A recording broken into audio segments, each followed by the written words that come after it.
Je crois vous avoir déjà parlé de la stratégie du paresseux sur cette chaîne. Il s'agit de déployer certains business qui ne vont pas forcément demander beaucoup d'énergie parce que dans ce cas d'espèce, les clients viennent quasiment eux-mêmes à vous. Je dis quasiment parce qu'il y a toujours de l'effort marketing qu'on doit faire pour développer bien évidemment son portefeuille, mais dans une moindre mesure par rapport à d'autres business. D'accord? Quand on a la stratégie du paresseux, c'est de ça qu'il s'agit. Si par exemple vous possédez une banque, vous ne ferez pas forcément autant de publicité que si vous vendez des biscuits, parce que les gens ont besoin d'argent, ils vont aller chercher l'argent. C'est différent dans le cadre d'un biscuit, on doit créer le désir, entretenir le désir, etc. etc. Bref, aujourd'hui, je vais vous présenter une nouvelle idée de business qui est basée autour de la stratégie du paresseux. Et je vais vous dire quels sont les avantages de ce business-là, les contraintes, combien il faut investir, combien on peut gagner. On va voir ça en détail tout de suite. Prenez de quoi noter. C'est parti. Je suis Régis Sezin, entrepreneur multipotentiel, conférencier, formateur et artiste. Je partage avec vous sur cette chaîne du contenu propulsif pour vous aider à rêver, oser et créer. Hello les rocks, j'espère que vous êtes solides. Moi je suis en parfaite forme et je suis plein de gratitude envers l'univers. Si tu es nouveau sur cette chaîne, je te souhaite la bienvenue.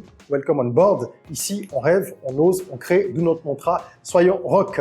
Tous les jours, il y a une nouvelle vidéo sur des sujets propulsifs. Nous parlons ici d'entrepreneuriat, de business, d'éducation financière, de développement personnel et d'actualité africaine. Si tout cela t'intéresse, abonne-toi et active la cloche de notification parce que le but, c'est vraiment d'aider chacun à accélérer sa croissance personnelle et professionnelle. Et nous sommes une communauté, donc moi je partage des idées, mais c'est également vos interactions qui permettent à tout le monde de s'enrichir, n'est-ce pas? Il faut commenter, partager, donner vos avis. C'est comme ça que nous allons progresser ensemble. Aujourd'hui, je partage avec vous une nouvelle idée de business.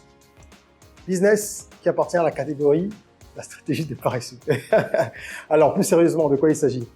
Il s'agit de vous lancer dans l'achat et la revente, parce que c'est vraiment ça en fait, l'achat et la revente d'emballage. On pourrait libeller ça de mille manières, mais le fond de ce business, c'est clairement ça. Vous achetez des emballages que vous allez revendre. C'est à destination de quel type d'industrie? L'industrie agroalimentaire principalement, et ensuite l'industrie cosmétique. Je dis principalement agroalimentaire parce que il y a beaucoup plus d'acteurs dans ce secteur-là que dans l'industrie cosmétique dans nos pays africains. Mais l'industrie cosmétique est en train de se développer aussi. Alors, ce que vous allez faire, c'est proposer une large gamme d'emballages, mais vraiment une très large gamme, et vous allez accompagner tout ça d'un service de conseil. C'est ce que les gens ne trouveront pas ailleurs. Vous me direz, mais les gens se débrouillent déjà, ils achètent leurs emballages. Oui, vous avez plein de promoteurs de marques qui vont au marché, dans les marchés locaux, pour acheter des emballages parce qu'ils ne peuvent pas commander directement à l'étranger. Donc, ils vont acheter 200, 300 unités plusieurs fois dans l'année. Ça peut être même 30, 40, 50 fois. Mais comme ils n'ont pas la capacité d'acheter le volume annuel en une fois, parce qu'ils n'ont pas de trésorerie, ils vont dans les marchés. Dans les marchés, on ne les conseille pas vraiment.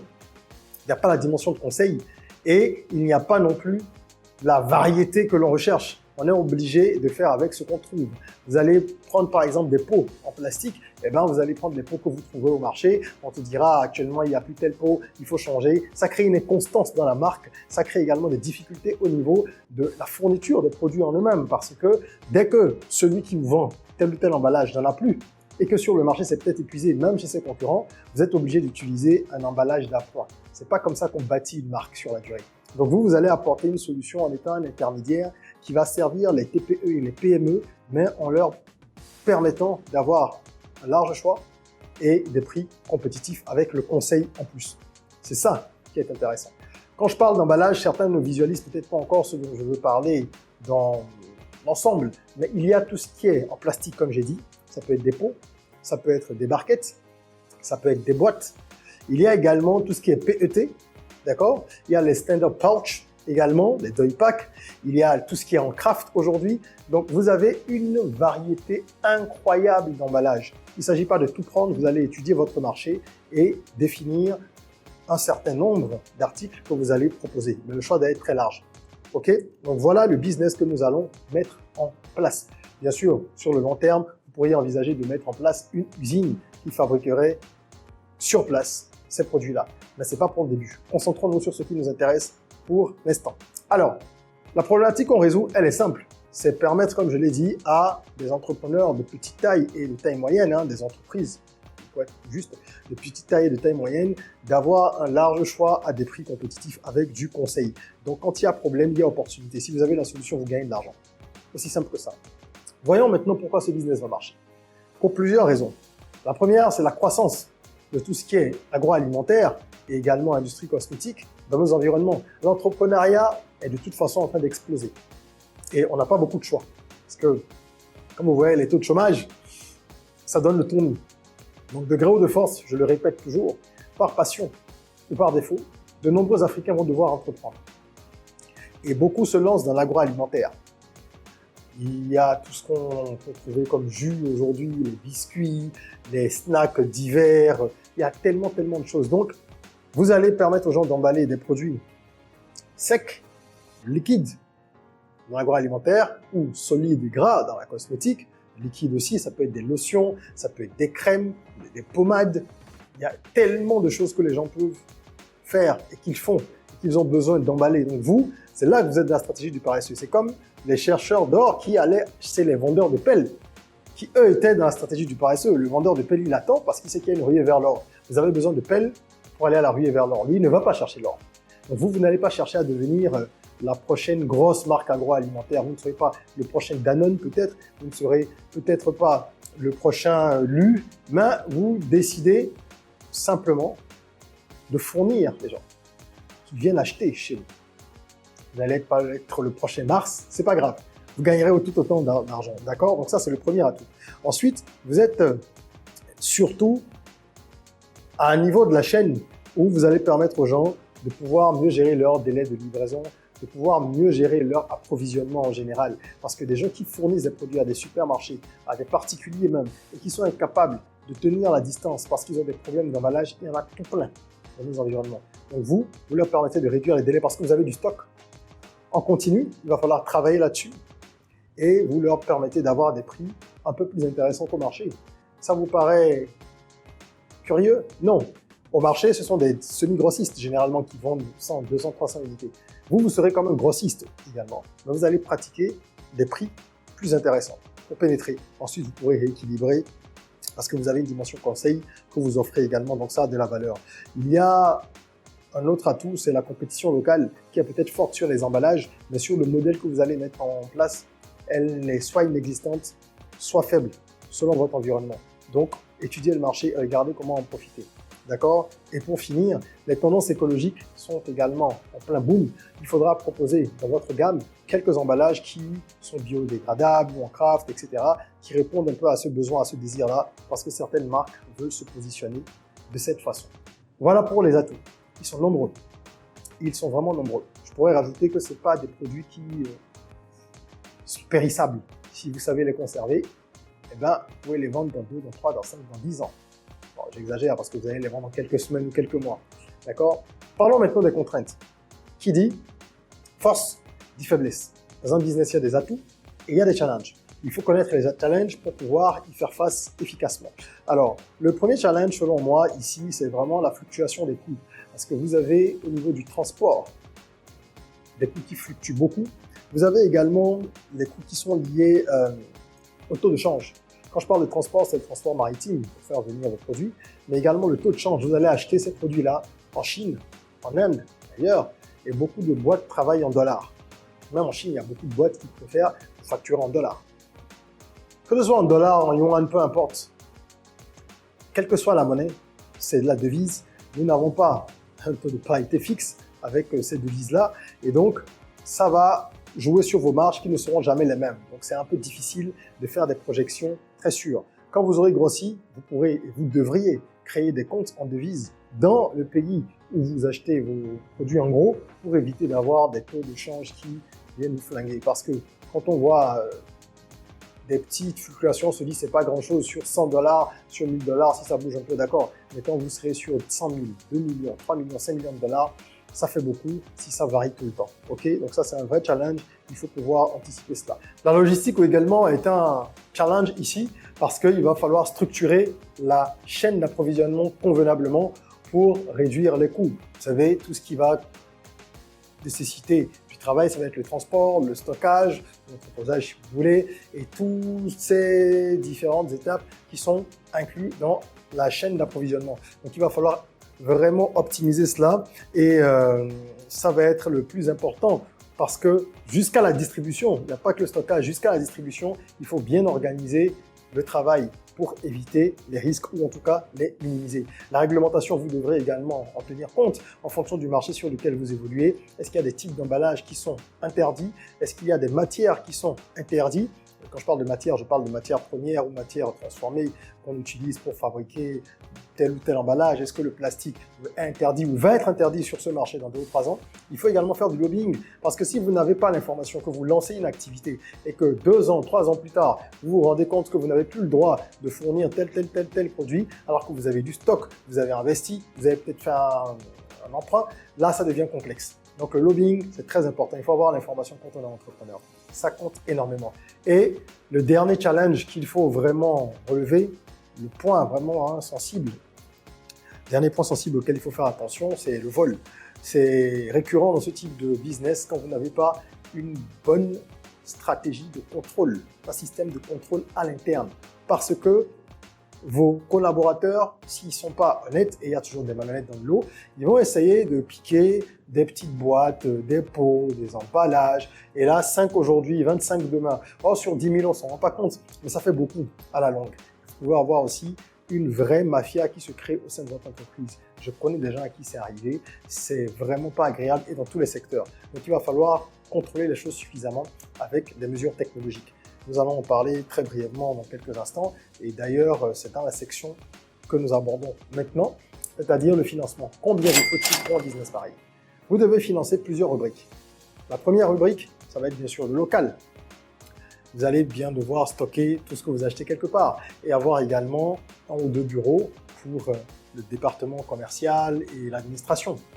Ensuite, il vous faut du stock initial, n'est-ce pas? Ce que vous voulez vendre, il faut l'acheter, il faut le financer. Et ça dépendra de votre puissance de feu. Est-ce que vous voulez acheter 10 000, 20 000, 50 000 unités pour commencer? De quel type d'emballage? Justement, c'est en fonction de ça que vous aurez également des prix intéressants ou moins intéressants, parce que vous connaissez bien le principe des économies d'échelle. Okay, vous allez financer aussi les charges opérationnelles pour quelques mois. Donc, j'ai parlé déjà du local, la location, mais au-delà de ça, s'il y a quelques salaires au début, il faut financer ça, l'aménagement, etc., etc. Il faut faire du marketing aussi pour se faire connaître. Marketing de terrain, marketing ciblé, également exister sur les réseaux sociaux aujourd'hui avec une bonne stratégie. Donc, c'est également une rubrique qui va nécessiter des fonds. Et tout ce qui est technologie, ne négligez pas ça. La technologie, c'est quoi dans votre cas? Il faut avoir un bon système de gestion pour les inventaires. Comme ça, vous pouvez contrôler le vol, justement, dont je parlais tout à l'heure. C'est très important. Et pourquoi pas mettre en place une plateforme, une application simple, un site, qui permet à vos clients de pouvoir commander. Je prends des pots en plastique de 30 centilitres de contenance avec le couvercle bleu. J'en prends 500 chez vous tous les mois. Mais même si je n'ai pas la capacité d'acheter les 6 000 annuels, j'aimerais pouvoir, pour éviter des ruptures, j'aimerais pouvoir précommander. Donc, je peux, depuis l'application, rentrer mes identifiants, me connecter à mon compte client, passer la commande, verser le deposit ou l'intégralité, tout dépend de votre business model et des facilités que vous faites à vos clients. Ça vous permet de vous singulariser, de vous positionner différemment sur le marché, en plus de la dimension conseil que vous apportez, que j'ai évoqué précédemment, qui n'existe pas ou qui est très rare. Okay, donc voilà ce que vous avez à financer. Combien est-ce que ça fait? Combien il faut pour démarrer? Je vous dis ça dans un instant. Je marque une petite pause pour vous informer que nous avons ouvert les inscriptions pour la prochaine cohorte du Business Rocket Camp. Pour ceux qui ne savent pas ce que c'est un camp d'accompagnement intensif pour entrepreneurs qui dure 4 semaines. 4 semaines pendant lesquelles vous êtes suivis et vous bénéficiez de plusieurs avantages. Premièrement, il y a des webinaires en live avec des intervenants qui sont des entrepreneurs africains à succès qui viennent partager avec vous leur expérience autour de thématiques précises. Il y a également des masterclass qui sont des formations vidéo sur des thématiques clés. Puis vous avez accès à 10 outils prêts à l'emploi, des outils pratiques pour pouvoir appliquer ce qu'on vous enseigne. Ce n'est pas un camp où on vient juste blablater, on fait de la théorie, non. Vous devez appliquer ça à votre projet. Ça peut être un projet qui est en cours de conception, comme un projet que vous avez déjà initié et pour lequel vous avez besoin d'accélérer il vous faut des stratégies, des outils pour passer au niveau supérieur. Alors, notre camp est transversal. Nous abordons une dizaine de domaines d'expertise, hein. Management, ressources humaines, marketing. On parle également de tout ce qui a trait aux finances, comptabilité. On parle de productivité, de mindset de l'entrepreneur. Allez regarder tous les détails en cliquant sur le lien prévu à cet effet dans la description, le Business Rocket Camp. Et si vous êtes intéressé, inscrivez-vous pour la prochaine cohorte qui démarre en novembre. Les places sont limitées, ne perdez pas de temps. Vous pourrez voir également les témoignages de nos précédents participants. C'est eux, enfin nos participants aux précédentes éditions, c'est eux qui parlent le mieux du Business Rocket Camp. Alors, tout ce qu'on a cité là, ça nous fait combien? Très honnêtement, il vous faut prévoir au moins 5 millions. C'est le minimum. Parce qu'il va falloir acheter déjà le stock initial avant d'aménager, de faire ci, de faire ça. Okay? À partir du moment où vous avez mis ces 5 millions, c'est minimum, vous pouvez mettre plus si vous en avez les moyens et on pourra aller beaucoup plus vite. Combien vous allez gagner? Faisons une petite estimation. Vous achetez 50 000 unités d'emballage d'hiver. D'accord? On parle de projection là, de revenus maintenant. Et chacun ou chacune de ces pièces coûte 50 francs CFA. Pourquoi je prends cette moyenne? Il y a des emballages à 10 francs, à 20 francs, d'autres à 100 francs, à 150. Donc, on a une moyenne de 50. Et ce prix médian, on va le multiplier par 50 000. Ça, c'est à l'achat. Donc, on a mis 2,5 millions sur les 5 millions qu'on a prévus pour obtenir les emballages. Là, je n'ai pas considéré le transport, la douane et tout ça. Donc, il faut rajouter ça dans votre budget. On est dans une estimation, n'est-ce pas? Vous allez revendre ça à 100 francs pièce, minimum. 100% de marge, c'est le minimum dans les emballages. On fait beaucoup plus quand on achète en volume et qu'on a une bonne stratégie d'approvisionnement. À ce moment-là, vous allez obtenir combien sur les 50 000? Ça vous fait 5 millions. Or, vous allez dépenser 2,5 millions. Je dis bien encore une fois sans la douane et tout le reste. Bref, vous avez 5 millions de chiffre d'affaires que vous pouvez réaliser mensuellement. Comment? Il vous suffit de chercher des boîtes qui sont de taille moyenne, pas trop petites, et qui ont des besoins d'au moins 5 000 pièces par mois. Une marque qui vend des chips, par exemple, et qui en découle 5 000 par mois, il y en a plein dans le pays. Une autre boîte qui vend, je sais pas moi, des huiles pour la pousse de la barbe, c'est très à la mode ça, et qui a la même capacité de production. Et bien les 10 x 5 000, ça vous fait 50 000. Vous n'allez pas atteindre ce volume-là les premiers mois, évidemment. Vous allez rôder dans la machine, vous faire connaître, mais ça va venir très rapidement. D'accord? Si vous bossez convenablement. Et ces 5 millions-là, vous verrez que ce n'est pas grand-chose. Je connais des gens dans différents pays africains, au Burkina, au Bénin, un peu partout, qui font ce business. J'en connais certains et qui gagnent pas mal leur vie, très honnêtement. Alors, nous allons maintenant, pour finir, voir comment est-ce que vous pourriez justement réaliser ce chiffre d'affaires et bien plus grâce à quelques clés, ce que j'appelle les clés ROC. Parce que l'idée, c'est très bien, c'est important, c'est la fondation, mais ensuite, il faut de la stratégie, il faut de la structuration, il faut vraiment pas mal d'autres éléments pour que le potentiel soit exploité au maximum. Premièrement, vous devez faire un choix minutieux au niveau des fournisseurs. Vous allez prendre vos produits en Chine, en Turquie, en Inde, un peu partout. Vous devez trouver déjà le pays qui vous arrange. Regardez s'il n'y a pas des accords au niveau du transport des taxes avec votre pays. Ça doit jouer dans le choix. Ensuite, identifiez le fournisseur et si vous avez les moyens, donc plus de 5 millions, à ce moment-là, déplacez-vous, allez rencontrer les fournisseurs pour ne pas vous faire avoir. Être sûr que ce n'est pas du scam. Allez voir leur usine. Signez des accords qui permettent d'avoir des facilités de paiement pour ne pas tout payer en bloc. Parce que vous pouvez acheter chez eux 50 000 pièces et payer une tranche au départ à la commande, avoir 6 mois pour régler le reste, même plus. Donc, tout est une question de négociation et quand on se déplace, ça se passe mieux. Ça vous évitera d'avoir des fournisseurs qui vous envoient n'importe quoi parce que si vos produits sont de mauvaise qualité, le bouche à oreille va tuer votre réputation. Okay? Ensuite, optimiser la logistique, j'en ai déjà parlé, c'est une clé essentielle. Le service client, c'est très important dans ce business aussi. Vous devez être à l'écoute des clients et les conseiller. Je vous ai dit, c'est un élément différenciant. Les gens ne proposent pas ça dans nos pays généralement, ceux qui vendent des emballages. Donc, vous devez pouvoir expliquer quel emballage correspond à quel produit et orienter les gens. Récemment, dans une de mes publications, enfin sous une de mes publications, quelqu'un commentait en disant « Moi, j'ai des problèmes avec mes emballages parce que pendant la livraison de mes produits, tout se renverse. » Je ne sais pas à quel produit elle livre, cette personne n'a pas été précise, mais ce qu'elle dit, c'est récurrent. Ce sont des choses qu'on note un peu partout.